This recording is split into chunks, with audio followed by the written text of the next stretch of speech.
Tuhan bersamamu dan bersamamu. Inilah Injil Yesus Kristus menurut Santo Matius. Dimuliakanlah Tuhan.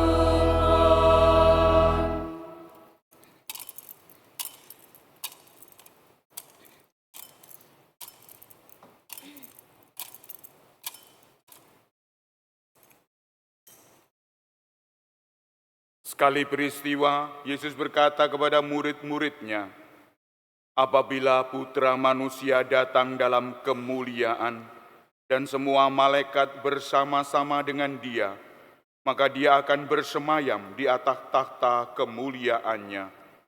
Lalu semua bangsa akan dikumpulkan di hadapannya, dan Ia akan memisahkan mereka seorang dari yang lain. Sama seperti gembala memisahkan domba dari kambing.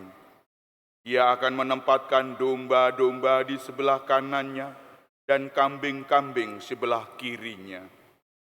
Raja itu akan berkata kepada mereka yang di sebelah kanannya, 'Mari, hai kamu yang diberkati oleh Bapa-Ku, terimalah kerajaan yang telah disediakan bagimu sejak dunia dijadikan. Sebab ketika aku lapar, kamu memberi aku makan. Ketika aku haus, kamu memberi aku minum. Ketika aku seorang asing, kamu memberi aku tumpangan. Ketika aku telanjang, kamu memberi aku pakaian. Ketika aku sakit, kamu menjenguk aku. Dan ketika aku di dalam penjara, kamu mengunjungi aku.' Lalu orang-orang benar itu akan berkata kepadanya, 'Tuhan, kapan kami melihat Engkau lapar dan kami memberi Engkau makan, atau haus dan kami memberi Engkau minum? Kapan kami melihat Engkau sebagai orang asing dan kami memberi Engkau tumpangan, atau telanjang dan kami memberi Engkau pakaian? Kapan kami melihat Engkau sakit atau dalam penjara dan kami mengunjungi Engkau?' Raja itu akan menjawab mereka, 'Sesungguhnya aku berkata kepadamu, segala sesuatu yang kamu lakukan untuk salah seorang dari saudaraku yang paling hina ini, kamu telah melakukannya untuk aku.' Lalu raja itu akan berkata juga kepada mereka yang di sebelah kirinya, 'Enyahlah dari hadapanku, hai kamu orang-orang yang terkutuk. Enyahlah ke dalam neraka api yang kekal, yang telah disediakan untuk iblis dan malaikat-malaikatnya. Sebab ketika aku lapar, kamu tidak memberi aku makan. Ketika aku haus, kamu tidak memberi aku minum. Ketika aku seorang asing, kamu tidak memberi aku tumpangan. Ketika aku telanjang, kamu tidak memberi aku pakaian. Ketika aku sakit atau dalam penjara, kamu tidak menjenguk aku.' Lalu mereka pun berkata kepadanya, 'Tuhan, kapan kami melihat Engkau lapar atau haus, atau sebagai orang asing, atau telanjang, atau sakit, atau dalam penjara, dan kami tidak melayani Engkau?'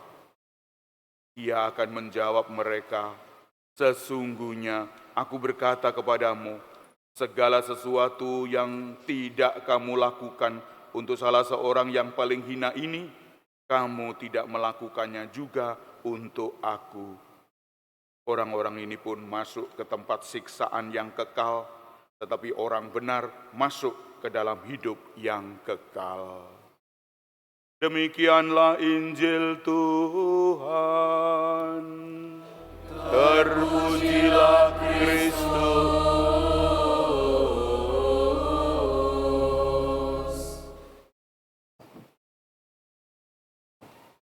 Bapak Ibu saudara-saudara yang terkasih dalam Kristus, ini penghujung dari tahun liturgi, ditutup dengan Injil Yesus Raja Semesta Alam, Pesta Raja Semesta Alam. Injilnya pasti ini, apa yang kamu lakukan? Bapak Ibu saudara-saudara yang terkasih, mengapa Injil ini ditutup dengan semacam ini?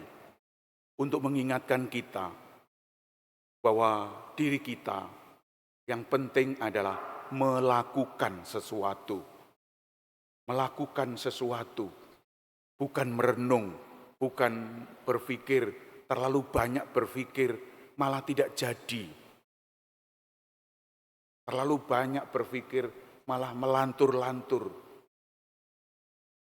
Bapak Ibu harus melakukan, segera melakukan, spontan kalau melakukan sesuatu. Nah, dan itu adalah karya Allah. Ingatlah bahwa Allah selalu hadir dalam peristiwa-peristiwa kita sehari-hari. Tidak pernah Tuhan tidak hadir. Orang yang beriman, orang yang percaya bahwa gerakan kita selalu disertai oleh Allah. Tidak pernah gerakan murni diri kita, kecuali kita berpikir. Kalau makin berpikir, malah nggak jadi. Mau memberi, Allah nanti dia malas, Allah nanti dia nyadong, Allah dia nanti tergantung, Allah, hola, macam-macam halah. Kita harus segera berbuat sesuatu. Kalau itu tidak, kesempatan hilang.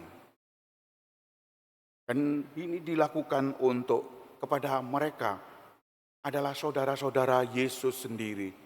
Apa yang kamu lakukan terhadap saudaraku yang paling hina ini? Itu kamu lakukan untuk aku, saudaraku. Semuanya ini adalah saudaraku. Semua manusia, saudara Yesus. Tidak pernah Yesus memisah-misahkan orang-orang. Semua saudara. Oleh karena itu ini adalah kesempatan baik kita untuk berbuat kebaikan-kebaikan. Lalu kita terangkat ke surga. Sederhana sebetulnya hidup ini. Mudah sebetulnya hidup ini. Hanya berbuat kebaikan-kebaikan. Tak henti-hentinya tanpa lelah. Lalu berbuat kebaikan dan itu surga pahalanya. Tidak perlu mikir-mikir yang lain-lain. Hanya kebaikan-kebaikan. Oleh karena itu Bapak Ibu, saudaraku itu saudara semua Yesus. Dan apa yang kita lakukan terhadap saudaraku yang paling hina. Biasanya orang melakukan sesuatu itu kepada mereka-mereka yang tinggi pangkatnya, jabatannya, yang tinggi, wibawanya, yang besar, jenderal, perwira, dan seterusnya. Yang kerocok-kerocok, yang plat-plat merah, salah kamu itu tembre minggir, gak direken. Salah kamu itu batur, gak direken. Bos-bos yang direken-reken. Biasanya yang besar-besar, bos-bos, jenderal-jenderal. Tapi Yesus mengumpamakan dirinya dengan saudaraku yang paling hina ini. Itu kamu lakukan untuk aku. Yang paling hina. Bapak Ibu saudara yang terkasih, perbuatan baik kalau kita lakukan dengan legowo, tulus, murni, itu kita lakukan untuk Tuhan. Demi Tuhan. Karena Tuhan. Karena ini adalah pedoman kita. Mengapa kita berbuat baik? Karena ini. Kalau ditanya, mengapa berbuat baik? Karena ini, sabda Yesus ini. Tidak ada yang lain. Oleh karena itu, tetaplah setia kepada Tuhan. Bahwa dalam hidup sehari-hari penuh bergolak satu sama lain. Ya jatuh bangun. Ingat bahwa bacaan pertama tadi mengatakan Tuhan akan menggembalakan sendiri. Yang sakit akan dilindungi, yang susah akan dibalut, yang luka akan dibalut. Dan semuanya akan disertakan dalam kerajaan Allah. Tuhan tidak pernah berhenti melindungi kita. Karena Tuhan tahu bahwa kalau kita lepas dari perlindungan Tuhan, kita hanyut oleh banjir, tsunami, dosa itu, tsunami dosa begitu menghantam kita. Apalagi zaman sekarang, zaman susah-susahnya, banyak orang-orang yang kena dosa-dosa semacam itu. Bapak Ibu, saudara-saudara yang terkasih, kita hanya satu yang diminta oleh Tuhan, berbuat. Doa-doa, renungan-renungan, karya-karya bagus. Doa-doa bagus. Tapi lebih bagus kalau itu perbuatan kebaikan-kebaikan. Doa hanyalah menyam, asap dupa, membuat diri kita terlarut dalam pikiran kita, membumbung naik ke hadirat Tuhan. Ingat akan Tuhan, ingat akan kebaikan-kebaikannya. Hanya larut. Tapi kalau perbuatan nyata, jelas, kelihatan itu. Oleh karena itu, inilah karya-karya Allah. Kalau Allah tidak berkarya di sini, kita pasti akan hilang kena gelombang dosa ini.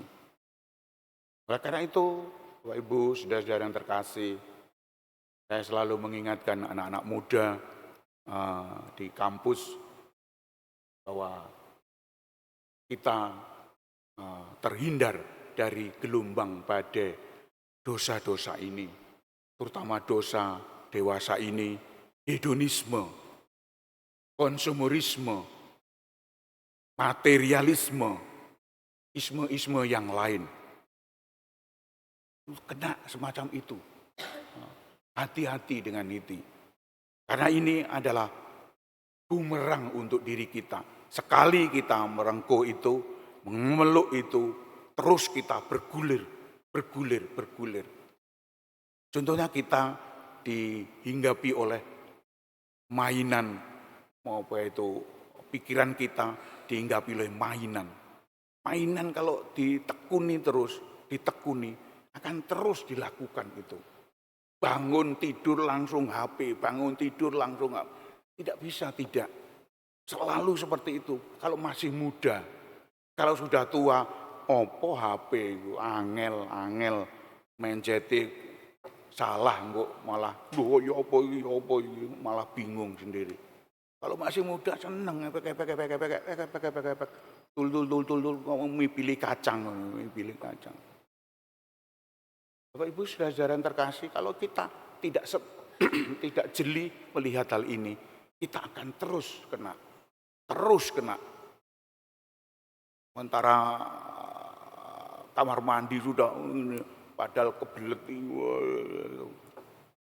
dihinggapi HPisme.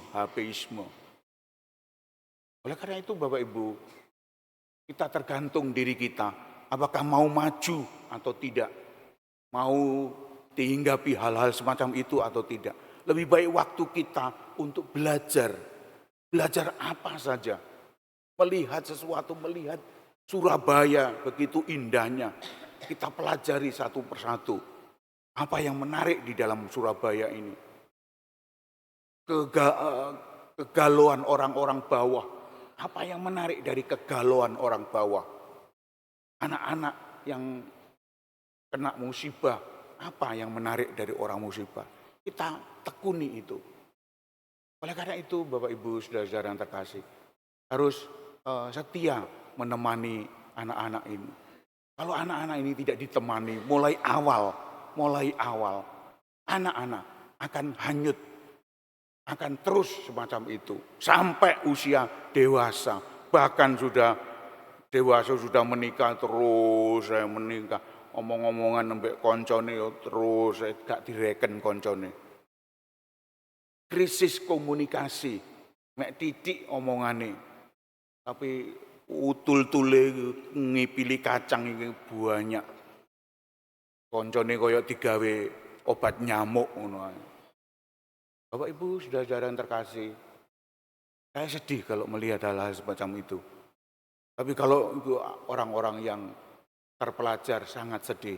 Tapi kalau orang-orang yang nganggur, yang tidak punya pekerjaan ya oke. tidak nganggur. Tapi ingatlah bahwa di dalam konten-konten itu ada konten yang berbahaya untuk kita. Baik Bapak Ibu saudara-saudara yang terkasih, kita juga harus dilatih untuk memahami bagaimana Kristus Raja semesta alam ini merajai diri kita. Diri kita akan dirajai oleh Kristus.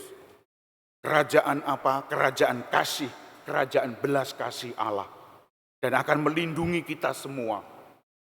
Dan belas kasih Allah selalu nomor satu untuk kita.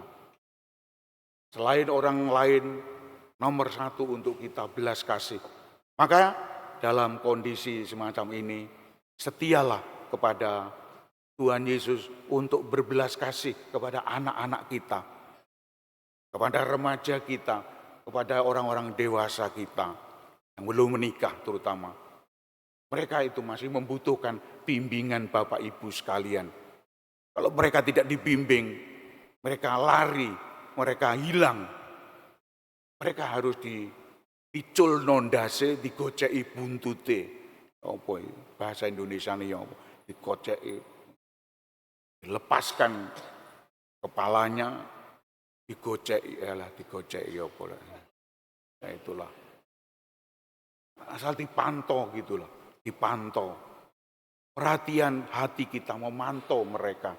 Itulah belas kasih, itulah kasih Tuhan. Kalau tidak dikasihi semacam itu, mereka lari. Mbuh karo. Kawin ambek sopo karo. Pekerjaan di mana karo. Nang dinasibe yo opo karo. Hilang. Karena tidak karuan anak-anak ini. Oleh karena itu, mereka-mereka yang punya orang tua yang lengkap, yang jangkep harus setia menemani anak-anak. Termasuk anak-anak yang berkebutuhan khusus, yang tidak bisa mandiri. Kebutuhan khusus mereka butuh sesuatu, butuh dipeluk, dikasih sayang, supaya tumbuh potensi-potensi, bakat-bakat, habits, minat, dan seterusnya. Kalau orang-orang itu tidak dihimpun, dibombong, disuguhkan hal-hal yang indah, mereka akan tidak bisa berkembang. Maka selama ada olahraga yang difabel itu berkat bimbingan, berkat sentuhan, berkat nasihat, berkat rangkulan Bapak Ibu sekalian. Mereka itu butuh sesuatu. Oleh karena itu Bapak Ibu, kita harus setia. Mereka yang mempunyai jabatan di dalam bidang semacam itu harus bisa memberi warna dengan kecerdasannya, dengan bimbingannya, memberi warna Katolik, warna Kristen di dalam kancah urusan-urusan ini, pekerjaan ini. Oleh karena itu, kita harus bangga bahwa kita menjadi Katolik, tapi tidak bangga kalau belum melakukan sesuatu. Melakukan sesuatu ini yang terpenting daripada kita berdoa, terus berdoa Sabtu Minggu aktif, tapi tidak berbuat apa-apa di lingkungan, di wilayah, ndekem main nang omah, ndekem. Untuk apa ndekem? Keluar rumah